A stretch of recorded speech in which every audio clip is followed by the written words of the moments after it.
Students, आज आपकी कक्षा 8 संस्कृत विषय का पहला चैप्टर संस्कृत। सबके पास बुक्स हैं? अगर बुक्स हैं तो आप सब अपनी अपनी बुक्स खोल लीजिए। तो संस्कृत में जो आपका बुक लगेगी वो है सुरभि। सभी विद्यार्थी सुरभि पुस्तक को खरीद लें, जिनके पास ना हो, जिनके पास अगर व्यवस्था हो जाए तो व्यवस्था कर लें। तो हम चलते हैं इसके पहले पाठ की ओर। पहले पाठ जो प्रथम पाठ इसका है, तो प्रथम पाठ का नाम है लोकहितम मम करणीयम। तो विद्यार्थियों, लीजिए आपके सामने प्रथमा पाठ है लोकहितम मम करणीयम। लोकहितम मम करणीयम, मम मतलब मुझे, करणीयम मतलब करना चाहिए।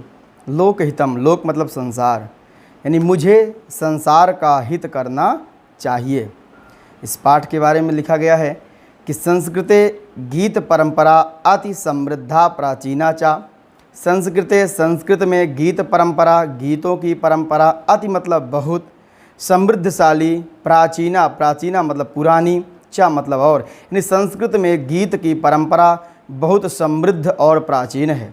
जनैः मनस दृढ़ संकल्पम कृत्वा, लोग मन में दृढ़ संकल्प करके इस गीत में जो कथाओं में आचरण वर्णित है उसको गीत के माध्यम से यहाँ वर्णित किया गया है। गीते अस्मिन् जनेषु परोपकार भावनोत्पादनम दरिदृश्यते। गीते अस्मिन्, इस गीत में, जनेश लोगों में, परोपकार भावना उत्पादनम, परोपकार की भावना का उत्पादन दिखाई देता है। कहने का मतलब जो यह पाठ कहता है कि यहाँ जो गीत वर्णित किए गए हैं इस पे लोगों में परोपकार की भावना का उत्पादन ऐसा दिखाई देता है। इसका पहला श्लोक है मनसा सततम स्मरणीयम वचसा सततम वदनीयम लोकहितम मम करणीयम लोकहितम मम करणीयम। मन से सदैव स्मरण करना चाहिए। मनसा, मन से, सततम सदैव हमेशा, स्मरणीयम स्मरण करना चाहिए। स्मरण से तात्पर्य है सोचना, यानी मन से सदैव स्मरण करना चाहिए। वचसा सततम वदनीयम, वचसा मतलब वाणी, वाणी से तात्पर्य मीठी वाणी से है। सततम मतलब हमेशा, वद मतलब बोलना, अनियर प्रत्यय लगा है, तो वाणी से सदैव बोलना चाहिए, मीठी वाणी से सदैव बोलना चाहिए। लोकहितम मम करणीयम, लोकहितम मम करणीयम, हमें संसार का हित करना चाहिए, हमें संसार के लोगों का हित करना चाहिए। दूसरा श्लोक है ना भोग भवने रमणीयम ना चा सुख शयने शयनीयम अहर्निशम जागरणीयम लोकहितम मम करणीयम। ना भोग भवने रमणीयम, रमणीयम मतलब आनंदित, यानी भोग भवन में, रमणीयतम यानी भोग भवन में आनंदित नहीं होना चाहिए।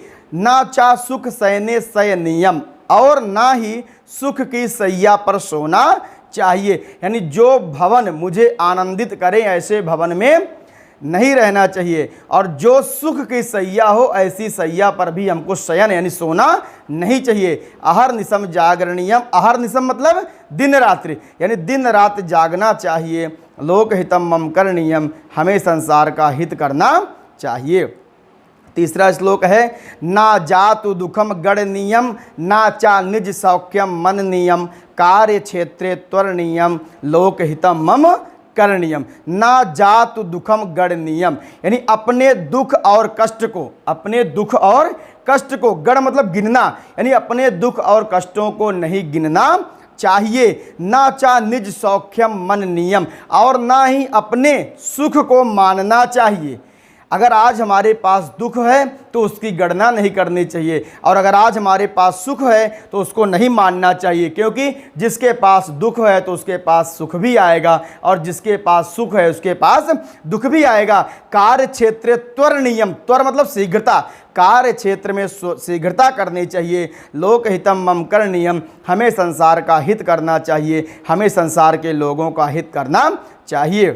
चौथा श्लोक कहता है कि दुख सागरे तरणीयम कष्ट पर्वते चरणीयम विपत्ति विपने भ्रमणीयम लोकहितम मम करणीयम। दुख सागरे तरणीयम, तरणीयम मतलब तैरना चाहिए, दुख रूपी सागर में तैरना चाहिए।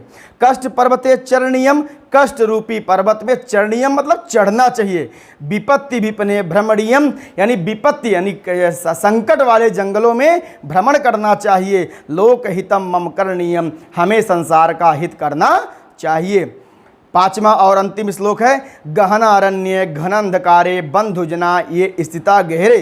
गहन अरण्य, गहन मतलब घना, अरण्य मतलब जंगल, अंधकार घने अंधकार में, बंधु जना, बंधु मतलब भाई, जन मतलब लोग, ये मतलब जो, गहरे मतलब गुफाओं में, स्थिता मतलब स्थित है। यानी घने वन के घने अंधकार में जो भाई बंधु गुफाओं में रह रहे हैं, तत्र मया संचरणीयम, तत्र मतलब वहाँ, मया मतलब मुझे, संचर संचर संचर मतलब विचरण अन्य करना चाहिए, यानी वहाँ मुझे विचरण करना चाहिए। लोक हितम मम करणीयम, हमें संसार का हित करना चाहिए, हमें संसार के लोगों का हित करना चाहिए।